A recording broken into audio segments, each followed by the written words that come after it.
জ্ঞান ছাড়া জীবন কেমন জানেন? এমন একটা জীবন যেখানে আপনি হাঁটছেন কিন্তু জানেন না কোথায় যাচ্ছেন। একটি দিকহীন যাত্রা। আপনি প্রতিদিন বেঁচে থাকবেন কিন্তু জীবনের আসল উদ্দেশ্য বুঝবেন না। নামাজ পড়বেন কিন্তু ঠিকভাবে পড়তে পারবেন না। দোয়া করবেন কিন্তু বুঝে করতে পারবেন না। হালাল আর হারামের পার্থক্য আপনার কাছে অস্পষ্ট হয়ে যাবে। ফলে আপনি ধীরে ধীরে ভুল পথে হাঁটতে শুরু করবেন, না বুঝেই।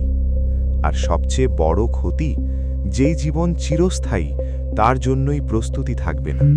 তাই বড় কিছু না, ছোট থেকেই শুরু করুন। প্রতিদিন মাত্র 10 মিনিট কুরআন পড়ুন, বুঝে পড়ার চেষ্টা করুন। প্রতিদিন অন্তত একটি হাদিস শিখুন এবং জীবনে প্রয়োগ করুন। দেখবেন ধীরে ধীরে আপনার জীবন বদলাতে শুরু করবে।